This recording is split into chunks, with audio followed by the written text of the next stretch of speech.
welcome back to my channel. So, if you can tell by the background, it's new because Jesse and I just bought a house. So exciting. Right now there's just boxes like everywhere and it's not really put together yet, but in the future I probably will do either like a house tour or a few room tours, or I don't know, something. Somewhere down the road you will see a little bit more of the house other than the gray wall, but yeah, so I just wanted to update you guys on that exciting news. But you didn't come here to hear that I bought a house. You came here for the juice. Oh, also, really quick, spaz mind. I did film this makeup tutorial I have right now, so that will be up after this video, probably like a week or so after this video. So if you want to see how I got this look, don't forget to subscribe so you don't miss out on the tutorial for this look. All right, now let's jump into the products. So in here I have a bunch of products that have gotten quite a bit of hype, either on YouTube, Instagram, Facebook, stuff like that. And a few of them I totally agree, like they're the bomb. I see why they're getting all this hype, but a few of them I'm like, either someone's getting paid a lot of money to promote this, or I don't know. That's another thing too though, guys, is that all products, not every product is gonna work for every person. Everyone has different skin, everyone has different preferences. So these mainly, I'm not saying these products that I did not think were worth the hype are bad. They just, in my opinion and for my skin, they just did not work out. Either that, or I just feel like they're just way too much money for what these products are. So yeah, this is all just my opinion. So the first thing I'm going to talk about is the Laura Mercier setting powder. This isn't really new. I'm sure if you guys have been around the past couple years that you'll know what this is. Every YouTuber uses it and swears by it, so I finally bought it I would say about a month or so ago, and I've been using it. Honestly, guys, I do not think this is worth the hype. Personally, for some reason, it just didn't really do much for me. I have really oily skin, so, and I know Jaclyn Hill recommends this for people with oily skin, so I was like, all right, I'm gonna get Laura Mercier, but I'm really just not impressed with it compared to, where is it? I normally use the Dermablend Loose Powder, so maybe the reason I don't like this is because I'm used to this. I think this one just does a really great job of controlling my oil and keeps me from having to do touch-ups throughout the day. This one does a really great job setting my makeup. And this guy, every time I tried to use it, I just found myself throughout the day like blotting my oil and stuff. So me personally, I do not think this is worth all the hype. Next product is a little bit more new, and every single YouTuber, every single Instagrammer, everybody uses and has raved about the Tarte Shape Tape Concealer. I agree with them. This stuff is bomb, you guys. I really do feel like there's a reason why this is hyped up so much, because it's amazing. It does a really great job of highlighting. It has great coverage. It doesn't crease very much. It's just a really great concealer, guys. So this is definitely worth the splurge to buy. And I totally agree with all of the hype that's going on about this. The next product is another YouTube favorite that I see so many YouTubers love and rave about. I believe Nikki Tutorials was one of the first ones to start using this and kind of discover this. It's the Nivea Men Sensitive Post Shave Balm. Now, people use this as a primer, and my opinion on this is it's really not expensive. So this is, I honestly don't remember how much it is, but it's really not expensive. You can buy it at the drugstore actually. But me personally, okay, it says sensitive post-shame. I'm just kidding. It says for sensitive skin. However, for some reason, every time I try to use this, it breaks me out. I get little pimples. And honestly, I don't feel like it does a really good job of making my makeup go on smooth, especially my foundation. I think this is one of those products that from far away and maybe on film, it makes your skin look really great. However, if you use this in person and kind of look within talking distance, you can tell I feel like it just makes my foundation look more cakey than normal, which again, it could be a personal preference because I do have a lot of texture scarring and crater scarring. So products tend to look cakey on me really easily. If you have smooth skin, if you don't have sensitive skin, I can see why you would like this. But for me, I just do not think it was worth all of the hype.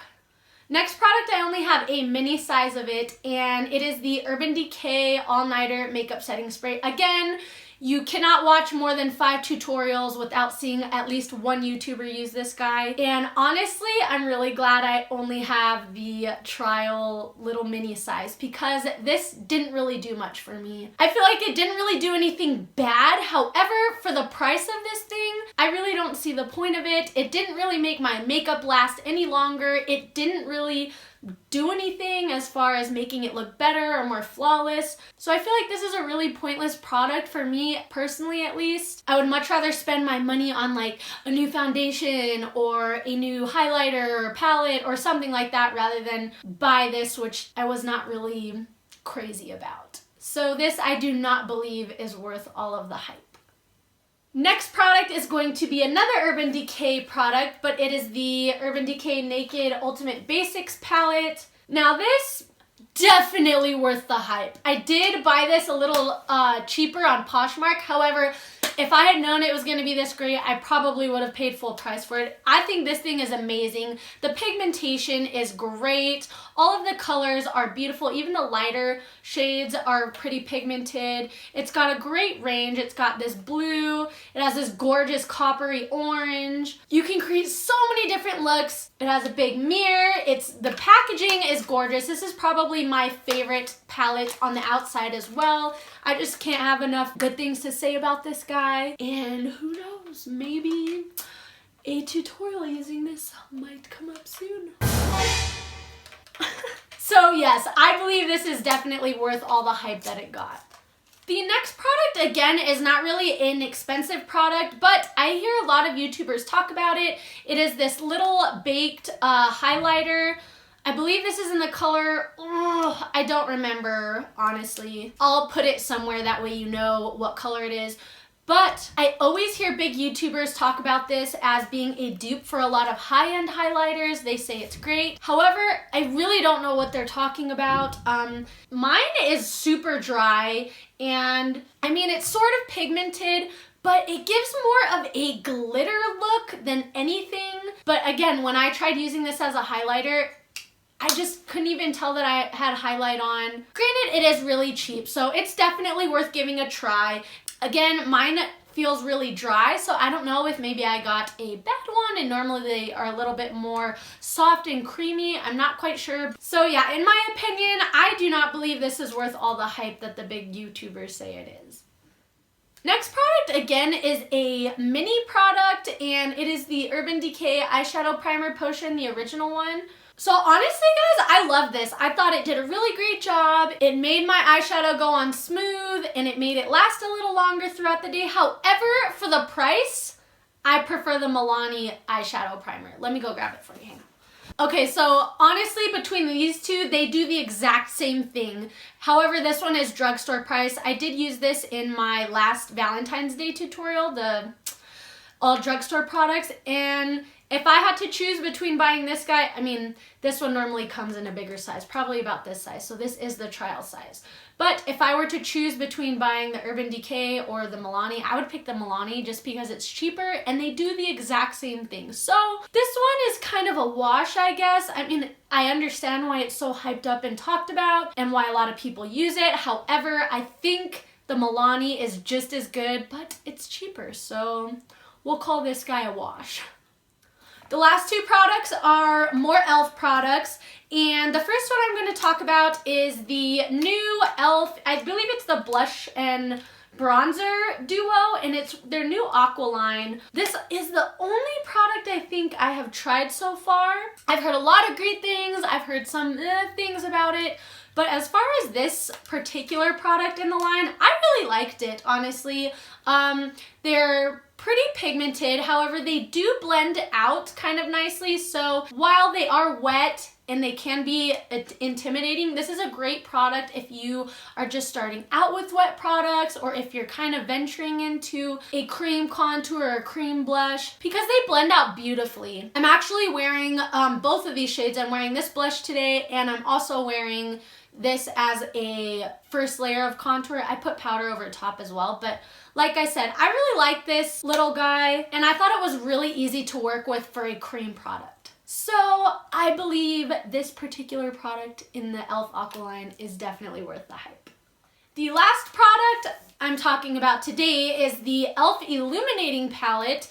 Now, I honestly haven't really heard too much about this. It's not like, you know, definitely not as much as your Laura Mercier or your Shape Tape. However, I do see a lot of people use it and I see a lot of people say they like it. However, I was not a fan of this palette. I honestly feel like these are not very pigmented. Let me swatch them all on my fingertips. I mean, they come off on my fingers, but they're more powdery and don't really give too much of a shimmer. And again, kind of like the baked highlighter, you can't really tell that I'm wearing highlighter when I tried this out. Maybe if you're someone who likes a more super, like this one's super natural highlight, you might like this. However, if you like to glow and shine bright like a diamond, I don't think this is worth it, and you probably won't like this. So I don't think this is worth it, even though, again, it's e.l.f., so it's very cheap. Alrighty guys, so that is all the products I'm going to talk about today. Hopefully, you know, I love watching these kinds of videos because when products come out and when so many people rave about it, especially if they're pricey products, I kind of like feel like asking people sometimes like, is it really that good? Like, you know, is it really worth all the hype? You know what I mean? So hopefully maybe if you were kind of on the fence of buying any of these products, hopefully I helped you to either give you that push to buy it or kind of give you that reassurance that no, I don't need it. I'll wait to swatch it in at an Ulta or Sephora or something like that. But yeah, so thank you guys so much for watching. Like this video if I helped you out at all. And I hope you guys have a wonderful rest of your day. Oh my gosh, have you guys seen, I think it's called Pan's Labyrinth? I believe it used to only be in Spanish. However, I think they came out with like English translations. But if you've seen that movie, what does this remind you of, you guys? Isn't that creepy? Do you guys remember that weird creature thing? Oh my god, so scary. So when I was doing this right now, I was like, I feel like the weird creature from Pan's Labyrinth. Okay, I'll let you guys go. You probably have important things to do. Okay, goodbye.